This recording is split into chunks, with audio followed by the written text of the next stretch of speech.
the Calvin Klein adverts. So most recent one has got some kind of non-binary couple.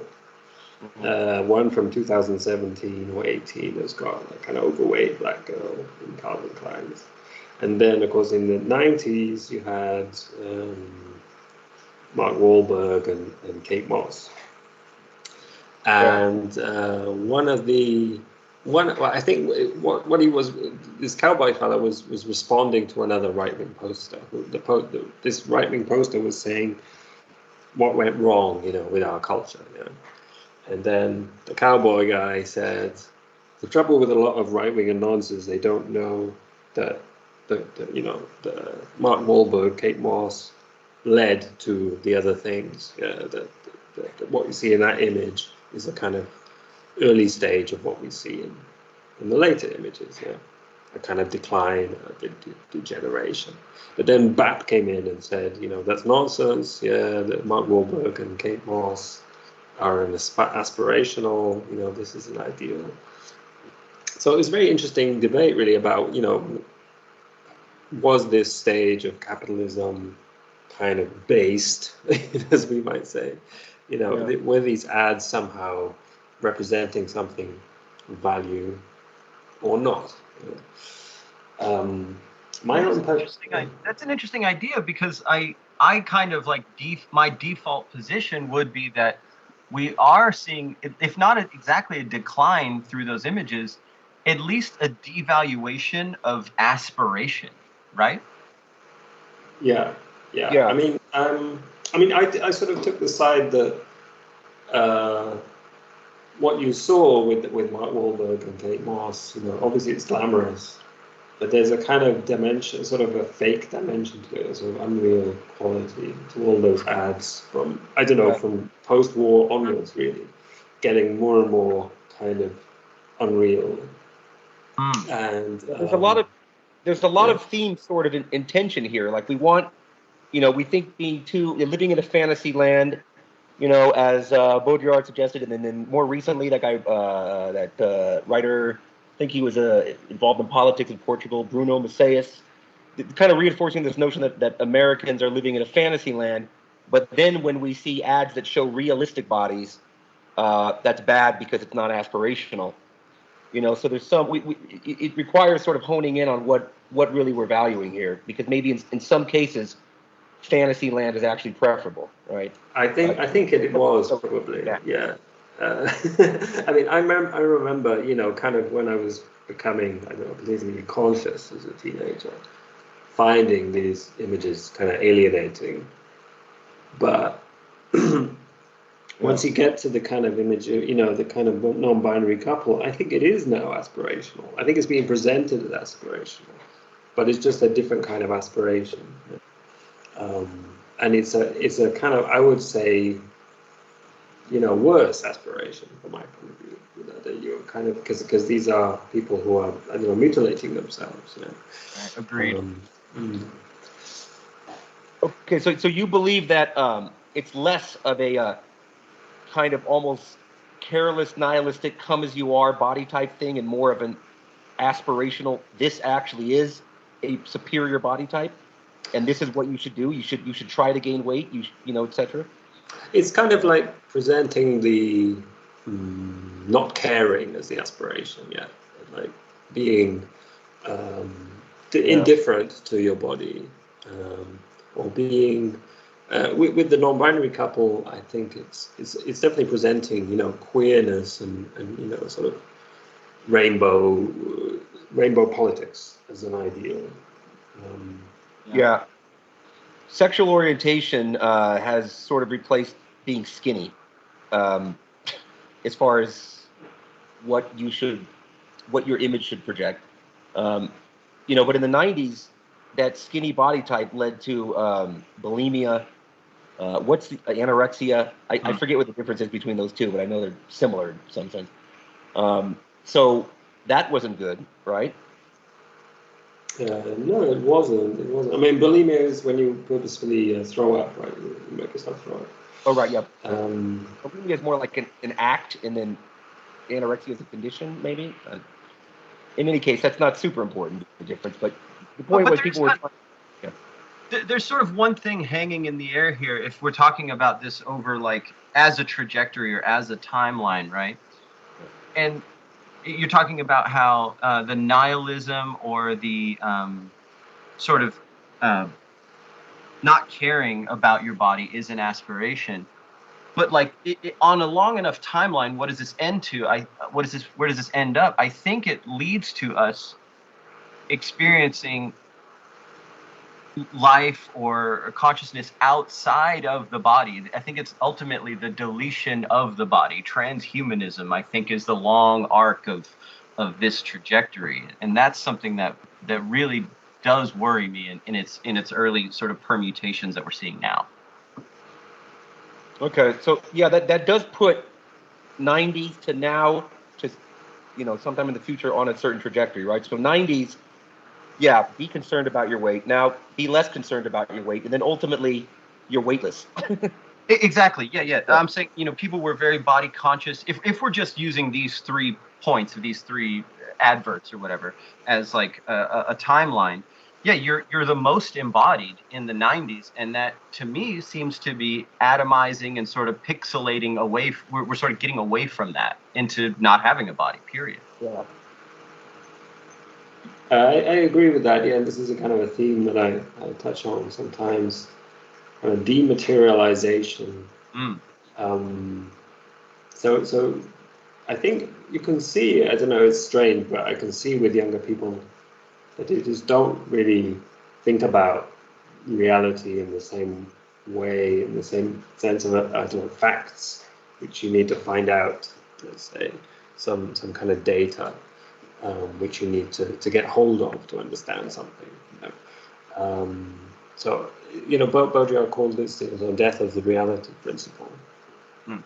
So we're producing then a kind of, a virtual reality, which is just, these current things, right? It just kind of doesn't need to really be connected to any kind of physical reality at all at that point. And people still kind of accept it. Now, so I wrote a bit about the Gulf War on my Substack, three pieces about that, and I was, looking back at that and thinking you could see something happening there in this sort of mismatch between this image of the Gulf War, which the media presented as a kind of bloodless, easy triumph, really, of the Western arms, where hardly anyone was killed. And the reality, which was a kind of pretty bloody and gruesome conflict, which almost actually ended up with Israel joining in, and that could have sort of broken the coalition and caused a disaster, really. So this kind of mismatch, which I think, as I remember as being a teenager, that was never really questioned by anybody. The media line of sort of the narrative wasn't really questioned by anybody. Even when you had things like there was a bombing of a shelter in Baghdad, which they knew. I mean, the Pentagon knew this was a shelter, but they claimed that they had detected some military activity there. So they bombed this shelter with the F-117 Nighthawks, and they killed a few hundred civilians in a particularly horrible way. And this was reported on, but it didn't really stick in people's memories, in the way that, say, Abu Ghraib did, about a decade later, over a decade later. So, yeah. The broadcast of the war, the war over television, was more real than the war itself. That's what you're getting at. And you're saying that sort of phenomenon is sort of in hyperdrive now. Right. Yeah, and it was something that people wanted to believe. I think this was kind of tied in with the whole end of history mood of the 90s. That we wanted to believe that it was possible to fight wars where almost nobody died, the nice war, can become a Clinton cliche, didn't it? I mean, Clinton obviously came after the Gulf War, but it was a Clinton cliche with things like Bosnia and Kosovo. That these wars, were nice, right? We used laser guided bombs and no civilians were killed and so on and so forth. And this kind of fiction, I think, this kind of myth, led kind of directly into the war on terror, really, and some misconceptions about what that would be like. I mean, treating war even more flippantly now is the fact that it doesn't stay in the public consciousness for as long. And we've already gotten bored of Russia and Ukraine. We're talking about something else now. And I think if this were occurring in 1991 or 1995, 1999, Gulf War, Serbia, Kosovo, all that, we'd be seeing more of it day after day. I think we'd still be covering it. It wouldn't be as crowded out by something else. Right. I mean, I think one thing is that people are now more conscious of this manipulation, due to things like, I guess, Alex Jones telling people, they're lying to you, it's propaganda, it's psyops, and so on, and the right wing generally, the online right, has been telling people that for years now. Trump, of course, with fake news. So there has been like a change, I guess, sort of a sea change in people's attitudes to the media. Not to mention, in a sort of McLuhan-esque sense, the fact that we receive all of this media, be it Instagram or whatever, or the war or whatever the current things, because they're all piped in through singular sources like your phone or whatever, the medium does become the message, whereby you perceive all of it as entertainment on a certain level. And that leads to the boredom that you're talking about. That leads to finding the virtual more real than the real. Because in the same breath that you see a cat video, you see reportage on the war. Right. It sort of flattens their importance. It sort exactly. Yeah. There was a great illustration of that, I think, on the first couple of days, where there was I think it was CNN. Broadcast from Kiev, where they showed the city and the air raid sirens are going off, and it panned across the city. The camera panned across the city, and then suddenly there was a cut to this Applebee's advert, and it's a bit of a theme this evening that. There was a cowboy in the advert, and he was kind of swinging his hips, and it's just absurd, contrast. And then he turns to the camera and he points at the camera, and there's this Johnny music, about Applebee's. So I just thought, this is so characteristic, right, of I don't know, capitalist culture, really, at this point in history, where there's this completely absurd and kind of grotesque juxtaposition. Yeah. In a strange way, the way that European nations, Europe, the way that Europe reports the news is famously much more serious than the way that the U.S. does it. It's just kind of a somber conveyance of the news of the day, whereas Americans famously need to make it entertaining. They try to be your buddy. They try to chit chat and all this stuff. So the American news experience, it sort of does blend with the cutting to commercial breaks.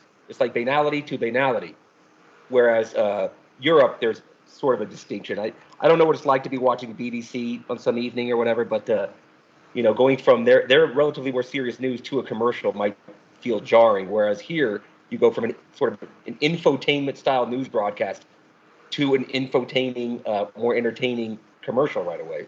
Right. So there's a weird sort of equalizing of the effects there. Whereas Europe, it might be more jarring. The way they'll discuss the Russia-Ukraine thing over there very seriously might contrast with a Volkswagen commercial. But over here, it's all just sort of silly looking. I always think when this like kind of idea comes up, I always think of the movie RoboCop, with all of the commercial interstitials built into the movie, just as though you were watching television. The terrible auto commercials and the commercials for the whatever the game shows built into the movie. I can't get those images out of my head. I remember one of the commercials being a kind of like battleship, like the board game Battleship. Yes. But it's nuclear or something. Yep, exactly. Another one is for the auto of the day, which they call the SUX 5000.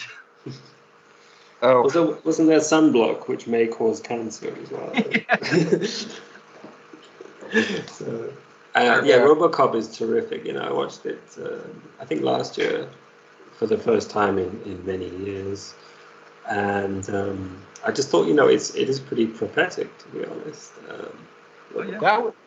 That was one of the most one of the first sort of jarring adult films I remember as a kid. Like him getting shot like repeatedly, blown to bits, that was very disturbing. Those hookers and the cocaine was disturbing. I wasn't sure what that was all about. That was one of the first adult films without being an official adult film that I remember as a kid. Yep. Yeah. Anyway, I was speaking also of fantasy impinging on reality, the city of Detroit actually, I think, erected a statue of RoboCop. That's perfect. And I think they could probably do with RoboCop, right? My connection cut out for a second. I said that the city of Detroit has a RoboCop statue, I believe, now erected somewhere. We were just mentioning that they could actually use one. I think Higulian said. Yeah.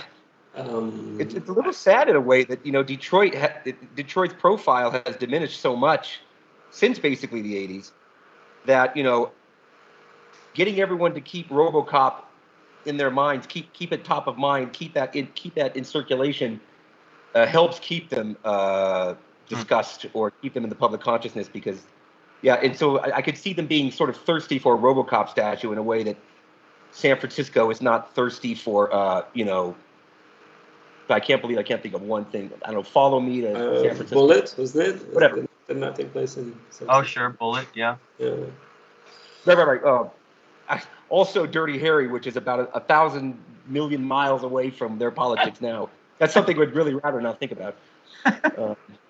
There was also that show, The Streets of San Francisco, which was like a softer Dirty Harry television show in the late 70s. Michael Douglas got his break on that. Yeah. I think that's why we're talking about cinema, you know, and the blockbuster and so on. You know, the Paul Verhoeven satire. I think that's something we don't see anymore. You know, satirical films like that. You know, where it's making a point, you know, which is not just, I don't know, support LGBT rights or support, you know, anti-racism. Sort of intersecting that with the kind of current thingism that we're talking about. It's almost impossible to satirize things now, because for something to be skewered or satirized, it has to exist in the public imagination for long enough to have enough like cachet, and that time doesn't allow for that. The speed at which we move now doesn't allow for us to meditate on something long enough to find it absurd, I don't think. Yeah. It actually gets a little bit back to what I was saying earlier about how the hangover and the era of the blockbuster comedy has diminished because we don't have a shared sense of comedy now. Mm-hmm. Mm-hmm. That's actually a different point to what you're making. I understand you're saying that there's not enough time for a zeitgeist to be reflected in a satirical movie because we're always moving on to the next thing. No, but the two ideas go hand in hand. Yeah, and even if there were enough time, you know, what people think is funny or not is it's become so fractured and nichey that like a kind of mass recognition of a great satire is just difficult to achieve now.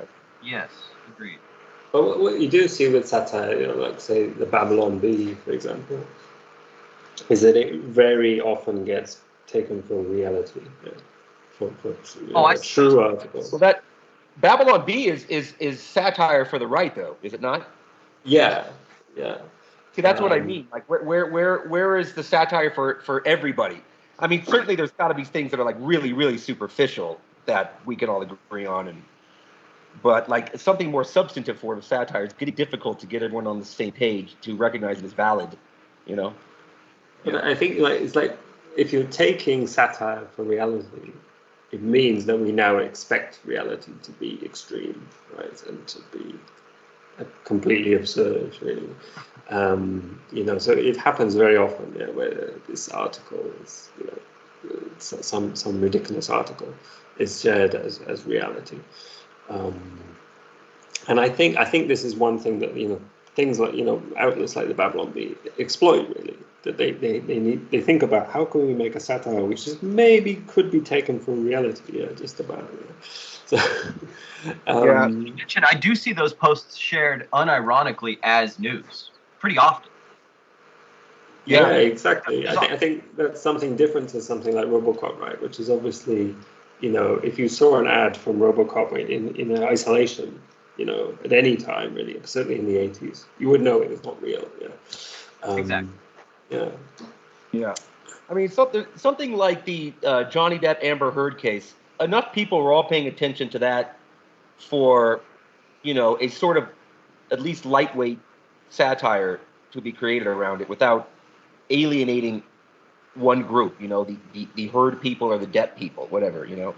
And I think that's because they sort of, I wouldn't say last gasp. I don't think it's last at all, but they're part of a celebrity culture, especially Depp, that goes far back enough that no matter anyone's politics, they can link him to a time when there was a shared celebrity culture that we could all talk about. It didn't feel like it had to split down some kind of politically tinged current thing line. Thinking of him as emblematic of a dead shared truth is so funny when you think of like how Johnny Depp sort of looks now. He's like an amalgamation of every character he's ever played. He's part pirate and part Rolling Stone, and he's sort of been subsumed by the meme industrial complex in that way. Yeah. He has this aloofness that allows him to survive it without looking too stupid. Depends on who you talk to, but I largely agree. Yeah. Yeah. If you're actually in LA, where opinions on Johnny Depp, I'm sure have gone through a million versions and meditations. Yeah. Funny. Every time I go out to LA, I see a C-list celebrity, but I never see anyone like him. They're all sequestered up in the hills. Yeah, I saw the bald guy from Barry. Oh, sure. The guy with alopecia. Yep. I saw the Asian friend from that show Russian Doll that has Natasha Lyonne. Okay. Her Asian friend I saw. And then I saw Steve Little, who was in that Eastbound and Down show, and he's kind of a funny-looking dude. Oh, yeah. I always see people who are about that level every time I'm out there. Yep. But, those folks still live in the neighborhoods. Yeah. You can actually run into them just doing stuff. I think the development of Tom Cruise's reputation is kind of interesting. With the new Top Gun Maverick film. I think you're 100% right. He has gone through by algorithm or by media or savvy handlers or whatever, but he has had a complete rehabilitation as far as the received wisdom of him being a Scientology nut. I remember from 10 years ago. Yeah. I think his sort of low point was maybe the mid 2000s or early 2000s when he was jumping up and down on Oprah's couch. Remember that? Sure. Yeah, he has. About a year and a half ago, or peak COVID, there was that audio that leaked of him yelling at the people on his movie set to get their shit together or something. But yeah, he's turned it all around. He's literally on top of the world right now. But yeah, discussion around that movie. Yeah, have any of you guys actually seen it, the new Top Gun? Not yet. I'm going Tuesday. I'd like to see it. Going Tuesday? I'd like to see it, but I haven't done so yet. But what I found interesting, this kind of ties into the kind of hauntology and so on. I remember Top Gun as a kind of film that is kind of good. It's a sort of just basically shallow film, you know. Yeah. I mean, it's glossy. It's kind of looks. I mean, I described it on Twitter as kind of MTV video game vision of the American dream. And that's, I think, a lot of people saw it in the 80s, you know, as kind of this, all that was fake about Reagan's America, you know, it's kind of in Top Gun, right? But it's kind of been, you know, as one user said, I think it was Annie Di Piombo, that guy, on Twitter, that it's been kind of retconned as this great, you know, kind of trad classic because of the, you know, everyone is just refreshed seeing a so-called proper movie again with Top Gun Maverick, right? And even going so far as to call it the last movie. Right, I did see that. Yeah. Yeah. Yeah, So that movie in the mid '80s, it was meant to like kind of refurbish the image of America that had been really soured after Vietnam. So that represented like a real big blockbuster film break that put us back on a path to being like self-consciously awesome instead of fallen and kind of shitty, you know? Right. Yeah. But I think a lot of people saw through it, you know, and they saw through a lot of those products of the 80s, Reaganite 80s, Thatcherite 80s in Britain. But it's sort of reminiscent of the whole thing about vaporwave, you know, the way vaporwave, in a sense, rewrote the 80s and 90s. You know, like I call it a sort of science fiction of the 80s and 90s. You know, Peace, Law and Order, and I think that's true. I mean, I think it's kind of given this kind of mythic glow to the whole. I mean, I'm not saying it wasn't exciting, you know, that period. There was a lot of excitement to it, but it's also, I remember something kind of in the air, which is kind of alienating, and you feel like things are not quite right and they're getting worse, and that has kind of vanished from people's memories, really, and they look back with this nostalgia now as a sort of golden time. It is very funny being a certain age. Like I'm 41, so I saw Top Gun in theaters when I was a very young kid, and experiencing that as a child, and kind of in hindsight realizing that the 80s were a real boom time for America. So we see this like sort of nostalgia for a time that was never lived by younger people. I first saw it for the 80s, then the 90s, and now it's sort of truncated, whereby the you know, a high school age kid now is nostalgic for like the 2010s or whatever. But like being old enough to see all those waves of nostalgia, how many revisionist rounds sort of are accrued by specific decades. Like I've seen the 80s vilified and lauded time and time again through these successive waves. Like we just mentioned RoboCop, then Top Gun. We're literally seeing like the peak and nadir versions of like what the 80s in America were supposedly. Right. Yes. And with American Psycho as well. I think it's right. Just looking at that film, and of course in that Law and Order piece, I sort of focused on Patrick Bateman, the novel American Psycho, the memes, and the film a bit I mentioned as well. And I think it's you were right what you mentioned to me before offline, Dane, that the film tries to present Patrick Bateman as this kind of terrible person, you know, sort of monster, and tries to make us see Wall Street as this, you know, kind of cancer, really. But it ends up making it look pretty glamorous. Yeah, it's you know. it's like Wolf of Wall Street. It's like Wall Street. You know, is good Gordon Gekko, meant to be a villain, but just looks like a badass dude who's living his best life. You know, that's just. Now I don't know if that says more about some kind of stealth filmmaking that is only superficially critical, but it's actually, you know, they actually intend for you to like that person, or it says more about the audience's reception, that even when you try to show them as bad, they still think it's good, which points to the audience's moral failing or something. I don't know. Maybe some kind of combination of the two. I think you're onto something there. I just rewatched Goodfellas for the first time in quite a long time, and damn it, if not every one of those characters is the most charismatic dude you'd ever want to meet, and even through to the end, the very end credits where he's had his sort of punishment meted out, and he's living on the lam or whatever in witness protection program, still a cool guy, and that's the power of like charisma and the sort of just modality of filmmaking. Like these people, and if they're worth their salt, are so charismatic, and the writing is sort of so geared toward charisma that like lessons may be received in the like top of mind, but what sticks with you is just like good vibes, man. Right. It's like that Daniel Kahneman type 1, type 2 thinking, right? Like type 2 is more reflective, but type 1 wins every time. Exactly.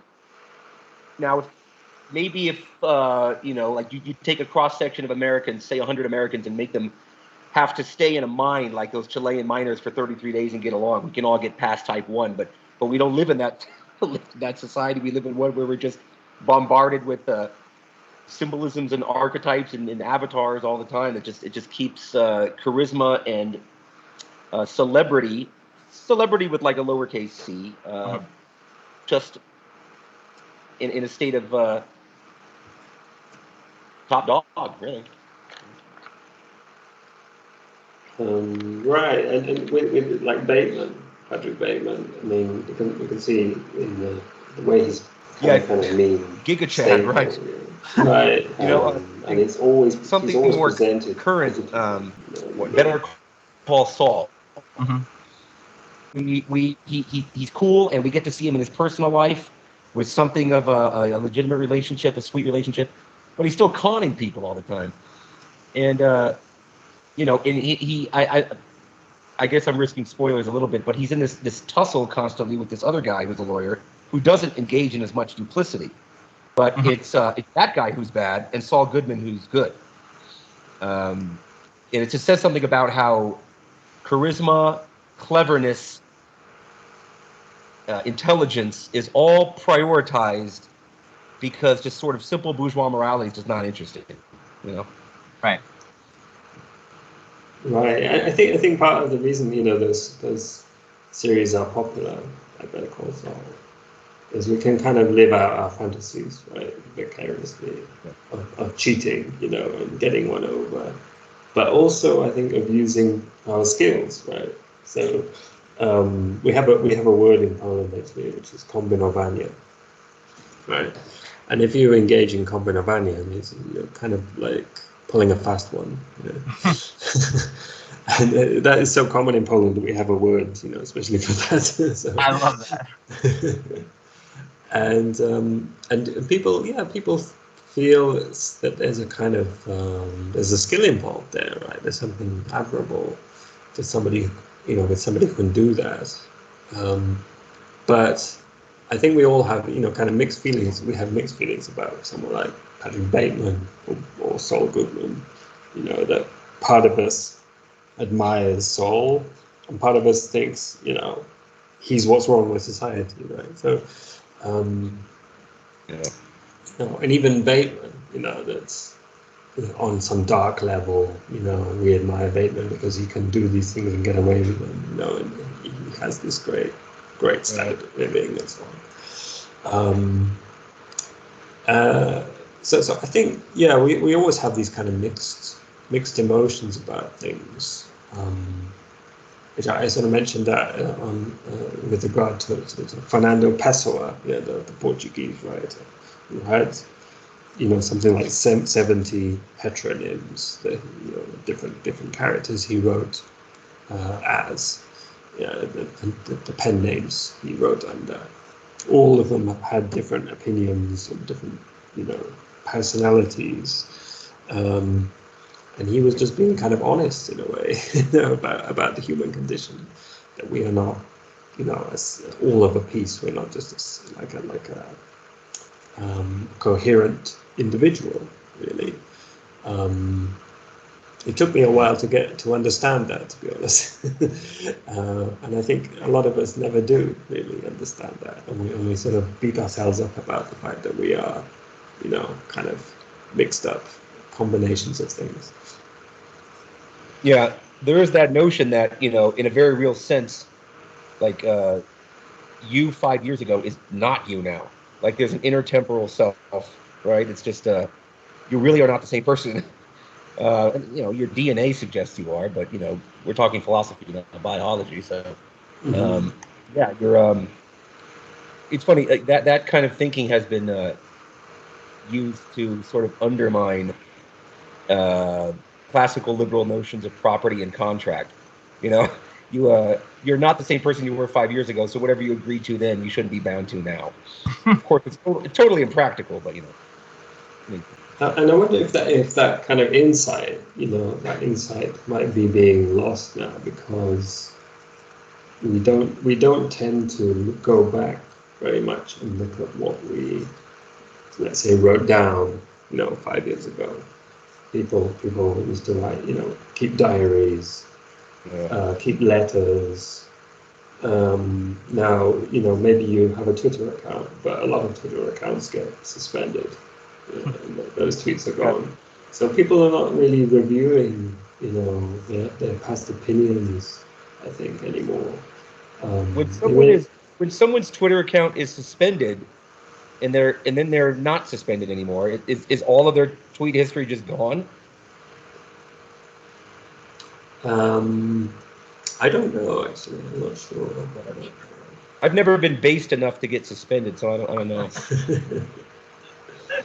Yeah. Me neither, to be honest. I sort of try to, quite carefully on Twitter, because there is stuff I've written which I want to keep there, but I know, to be honest, it is the worst thing to do is just to write stuff and try to keep it on Twitter. It's just idiotic, to be honest. Yeah.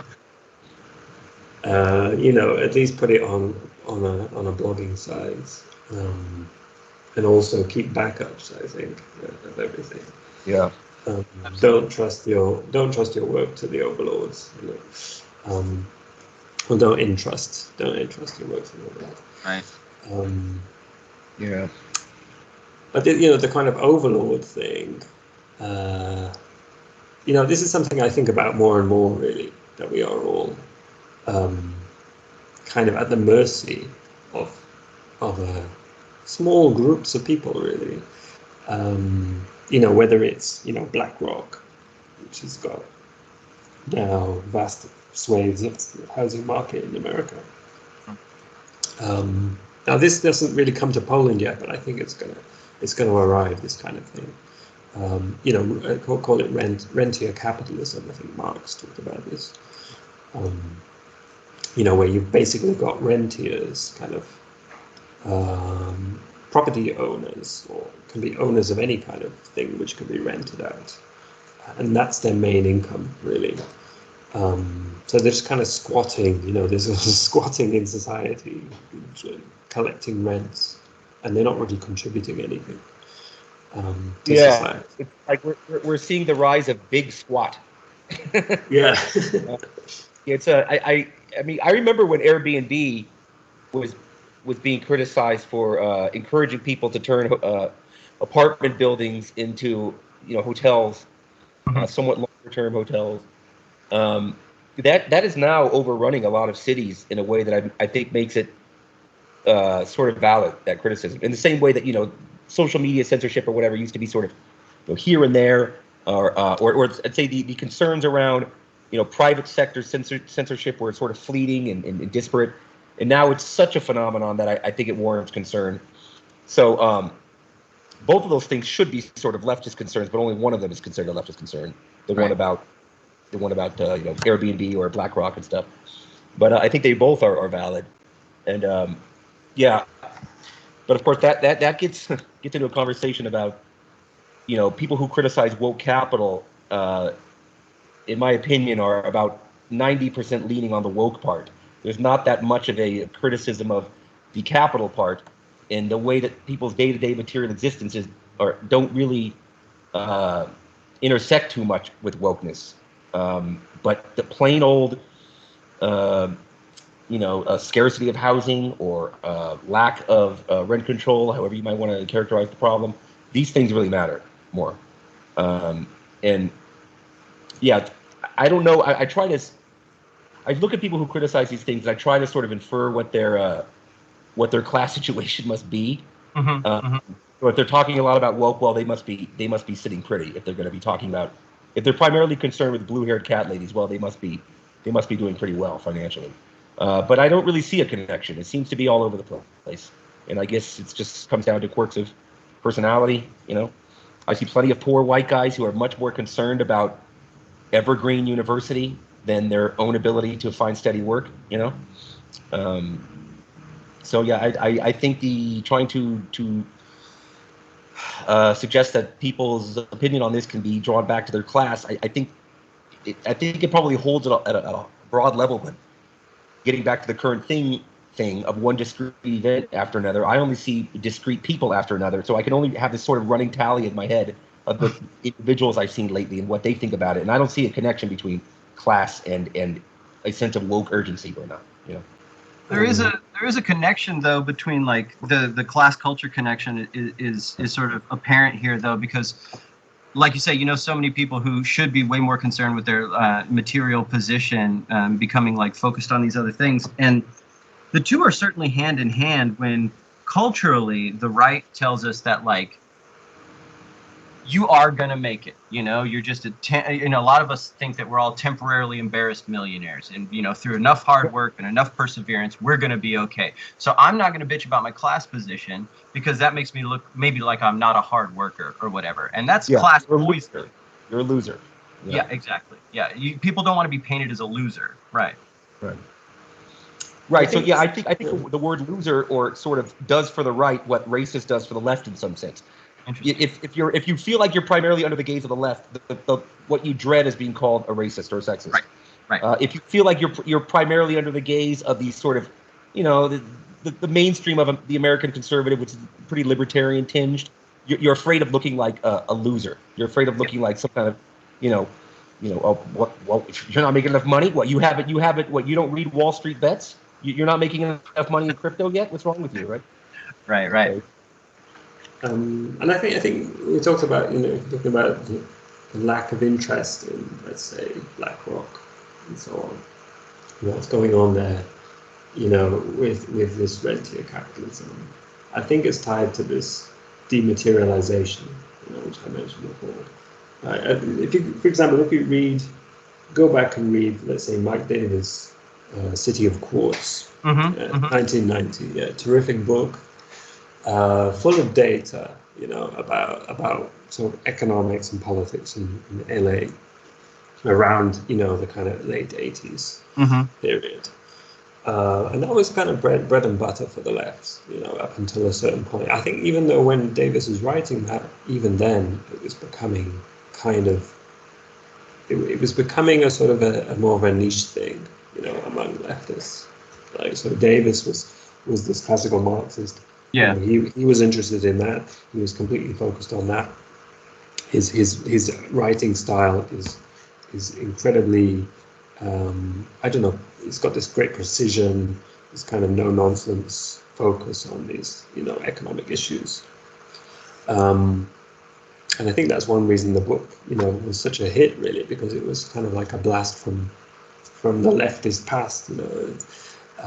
Even in 1990, you have this strong kind of identitarian shift, going on towards that sort of focus on the individual, on the sort of individual's rights and being the sort of correct language used to refer to those people and so on. So. Yeah, this kind of old left, which was kind of more, I would say, Marx influenced really, and materialist in the strong sense, in the kind of philosophical sense. That is just kind of faded away. and it allows people like BlackRock to get away with what they're getting away with, because this the kind of focus that those Marxists maintained. No, not a sort of doctrinaire Marxist or anything. I don't agree with everything that Marx wrote. Certainly, I think what he said about the family was kind of dodgy, abolishing the family and so on. Yeah. But you're right, though, hyper-individualism is the skeleton key to delete any kind of materialist thinking. Yeah. I mean, it's kind of like the world just becomes a sort of bunch of abstractions, right? And how they pertain to me right now, right? Or not. Yeah, it's not like a kind of. I mean, I've noticed this. I'm sort of 45, and I noticed a very striking thing about today, about the way the kind of picture of the world that we get from the media, where versus the picture I remember growing up, and I felt growing up that I was getting this picture of a kind of more sort of objective picture. Now, obviously, it wasn't truly objective because it's impossible, but it did seem to be more objective, more kind of detailed, really. That you have this data in the news. It's not just about opinions and feelings, and somebody was offended by this and so on. It's a kind of like a more solid image of the world that people had, I think, 30, 40 years ago. And that's kind of just disappearing. And it is like the sort of death of reality principle. People can say, well, I'm not saying you're saying this, but I mean, there's the idea that wokeness and this super focus on feelings and sort of reflexive reactions to art and all of that is due to like a concerted shift away from thinking materially. Like maybe it's like identity politics is sort of a capitalist plot, But there's been research showing that I think pretty universally, when societies get wealthy enough, they become sort of post-material in their values, and they start being more concerned with a politics of dignity, and just certain representation, and whether a movie should be shown on the White House lawn or something. I don't know. And then I hear myself that, but and also I can point to deeply religious societies that are not actually very wealthy. Remember that row over that teacher in East Africa who had named a teddy bear Muhammad, and became a huge deal. Right. Yeah, that is not a wealthy society, and yet they freaked out over symbolic things. So a lot of this focus on away from materialism, at least in secular societies, it seems to come after material growth, but in non-secular societies, it can precede it, and it might just be the sort of natural human condition to be more concerned about that than materialism, in the Marxist sense, Mm-hmm. and just capitalist, pro-capitalist sense, when I think of it. I when I look at sort of the hippies, in the 60s, then it seems to me that they were kind of engaged in the, to use the term from Evola, revolt against the modern world, right? That there was something about the modern world, kind of, I think, the world of their parents, really, world of kind of facts, of, kind of objective judgments, supposedly objective, rationality, these kinds of things which they rejected, really, as square, as inhibiting, and also I think as well as they felt that there was something missing, that they didn't provide the full picture of the world. This kind of, Adorno and Horkheimer also wrote about this, in their sort of dialectic of enlightenment. They wrote about the so-called fact world in the sort of late 40s, and saying, the world has become a world of facts. But this for them is not in the whole world. It's not the whole truth. So it's like a reaction against that comes in, this reaction carries on really, and I think it carries on in a kind of narcissistic direction. This culture of narcissism that Lash wrote about just keeps going, and the sort of the sort of modern, I don't know, morality of grasping reality, this kind of modern prerogative, disappears really slowly. You're no longer required to grasp the real, insofar as we can grasp it, I suppose. It's not really a kind of aspiration anymore. One thing this brings to mind, oddly, is I've been seeing this round of sort of, I guess, like a trend of TikTok, on TikTok. And it's just like these young kids that will point out just some piece of infrastructure out in the world that they don't understand. I think I saw one kid. This kid must have been like 18 or 20 at most, and he's like pointing to this little irrigation cap sticking out of a field, and he kind of goes on this like long tirade about like, what could this be? This like, is this some sort of conspiracy? Why would they need water here? What you know what I mean? And like, it's a complete sort of lack of just the most fundamental understanding of the world, or if you don't understand it, it's a lack of the curiosity to find out. Yeah. Right. And he's kind of annoyed, he's angry because he doesn't know what it is. Yeah. And it's something like, why isn't this obvious? Yeah. This is an offense to me. Yes, exactly. Or like almost like there's like a subtext of like, why isn't there some sort of like Google Glass overlay that tells me what this is? Right. That's what's coming next, right? Yeah. Yeah, and this is exactly the narcissism. He may have been engaging in a kind of pantomime articulation of a thing he doesn't really believe. I don't know, but I hope so. But I've seen multiple from different accounts. Yeah. That's a kind of like suspicion I often get with the TikTok videos. This is kind of staged. Or, I hope so. Yeah. But yeah, that kind of narcissistic thinking, where the world, has to be somehow intelligible to me, and if it's not, that's the world's problem, right? Right. Yeah. Yeah, I mean, you could argue that it comes more from America's uniquely. I don't know if this TikTok guy was America, or you could be within like America's umbrella, and the argument probably works okay too. But in other words, it comes from America's sort of unique position to not have to care about things happening outside of it.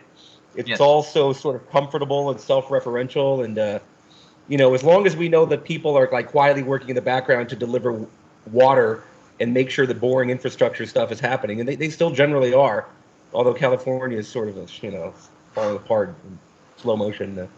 But then they don't ever really have to think about it.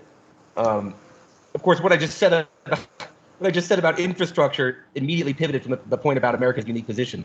A lot of places could have people on TikTok who are not thinking much about the infrastructure all surrounding them. But I think America's position as self-referential, self-contained celebrity culture, where everyone can now be a celebrity, is sort of, it's a big element of why we're seeing that sort of disconnect from reality. I think. And I think as well the increasingly people, young people see these kinds of influencer career, or this kind of unorthodox route to fame and fortune as their ticket out of obscurity and poverty, right? Because it does, there doesn't seem to be a decent route, through the conventional means, right? People don't know how, they cannot see how they're going to save up for a property, for a house, to put their deposit down, to get a mortgage. increasingly, I think they give up on that, Yeah. goal, right? There's a Um, blogger named Agnostic. Sorry, there's a blogger named Agnostic who sort of charted the way that each generation has subsequently expected less. right. Yeah, the boomers, they got to be homeowners and all of that. It got a little harder with Gen X, but they could still be successful enough to afford to purchase experiences and travel. And now Mhm. you get down to Gen Z, and it's just they're living online entirely. They don't even have money. They don't even have enough money to do a kind of lifestyle thing like Gen X, or a real asset owning thing like boomers, right? It just keeps getting more diminished with each generation. Right. I mean, it's not only, the opportunities drying up, it's also a kind of, inability, I think, that they are kind of hobbled really from a young age by this kind of addiction to media. Um, Yeah. and the bad media as well, that they're not reading enough of the right books, they're not watching the right movies, they're not really consuming stuff which could help them understand the world that they're living in. I think Yeah. that's a major problem. Who is Um, the obvious authority figure to help them with that? It's not clear. It's not as clear. You know, this is the golden age for bright autodidacts who can feel their way around things and don't need specific instruction. For people who in previous ages or previous decades would have been able to achieve, modest success. For people of that sort of middling ambition, middling intelligence, they're just adrift now. No one's going to help you. Sorry. If you have 130 IQ and you know how to find your way around even something like online banking, or crypto or all of these other apps, the sky's the limit. If you're ambitious and intelligent enough to learn to code, again, it's pretty great. But for everyone else, it's a little bit alienating. yeah, I mean, I think I was lucky that I discovered certain writers, kind of a young age, like Baudrillard or J.G. Ballard. Um, and it was a sort of a route out, really, of the kind of mainstream preoccupations or outlook. Yeah. And I sort of discovered, I suppose, reading Baudrillard, I sort of realized, okay, this is how I felt like in the early '90s, and I know now I know why, right? um, and yeah, I mean, people are often aware that they have some kind of emotions which are maybe not kind of explained by the culture, but they don't know how to interpret them. They don't know how to sort of understand what they feel. Um, and then I mean, there was I think, was it Kafka who said, a book must be an axe for the frozen sea within us. Mm. So that's what I think is a great writer, who's going to break that frozen sea. Yeah. And it's not enough of them around. Younger people are less likely to discover the ones that are there. Um, Yeah, it's interesting, Agulian. What you're talking about is sort of like, how does someone who is unusually perceptive and sensitive to what's really going on in the world on a kind of like cultural level, how can they find what's good? But what I was speaking to is a little more of a everyday bourgeois concerns about how to figure out how to get a good job or keep a good job or have some money. But they I, both feed into the same kind of sense of how to navigate things yourself. Like exactly. in your sense, Hagulian, how to make yourself sort of a well-rounded and cultured person. And me, maybe because of my recent experiences on and off employment, I'm sort of like just, yeah, how to just have some fucking money. And yeah, but they get into the same sort of modern condition. I think that's true, and I think in the middle somewhere, something that we might look to try to avoid, which touches on both areas, would be like over hyper specialization, because from such a young age, we're all taught to get on a career track, focus so tightly on that one specific thing, figure out a school for it, figure out like feeder programs to get into the right school for it, et cetera, et cetera. Then if you're lucky, you get into that position and you work that position. That has kept you away from doing things like having enough time and having enough energy to find the writers that you should be reading, to have enough time to explore the nascent, strange hobbies you can explore if you just had like a little more money in the bank or whatever. So that's something I'm always very suspicious of, and I think touches on both things you guys are talking about. Right. Yeah. Yeah. And when we talk about, I know, just general functioning in life, I think a lot of people are just low-level depressed. Maybe almost everybody. that's the impression I have. I know I was as a younger person, and I needed to find kind of, I don't know, some kind of, I would call it some mystery or something, which is part of life, and I wasn't aware of. Yeah, I wasn't really patched into it until later. And once I was more kind of aware that life has got, many possibilities, which may not be not immediately obvious. I just really, I felt much more motivated, really.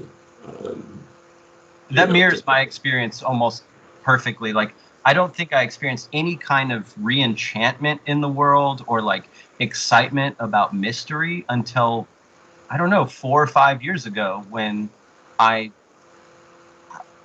became so involved in like daily like minutia of politics that it drove me crazy. So stepping away from that led me to so many different like hobbyist interests in philosophy, or rediscovering the form of comic books, things like that. Like, just simply because I had time and was able to. That's the only way I could sort of like reach this sort of mental clarity. I mean, I'm not saying I'm like perfectly mentally well off, but I'm definitely leagues ahead of where I was 4 or 5 years ago, simply because I've had the time and space to like re-engage with things that are interesting and fresh. Right. Yeah. Yeah. And discovering Ballard. I think Ballard is one of my favorite, discoveries, really. Where he just writes about the imagination, and the vital importance of the imagination, really. Absolutely. And I think we just live in a culture now where the imagination is suppressed. Where we're just fed kind of generic crap, really, and people's imaginations don't really get the chance to develop and in fully. And it's it's really something, a bit of a shame. It's I think if your imagination is unlocked, I think Elon Musk was talking about some psychedelics, right? And the psychedelics can be used to treat depression and so on, schizophrenia. I don't know. Anyway, mental illness. I don't know if that's true, but I did actually do a bit of LSD back in the day, yeah, and it did help me a bit. And this is not a recommendation, but yeah, it did help me a bit. I don't know, your mileage may vary, as people say. I mean, look at Sid Barrett, right? He kind of ruined him, but there's something to be said for not just psychedelic drugs, but anything which is kind of, what Rambo called derangement of the senses, I think, as he called it. Yeah, this kind of cultural artifacts, which are radical, which are deranging in a sense. Yeah, we don't really see them anymore, and that's a bit of a shame. Yeah. It's a big shame. Agreed. Cool. Well, I think I'm going to end this, you guys. It's been an hour and a half now. Been a good talk. Thanks for participating, Sterling and Harry Hagulian. My pleasure.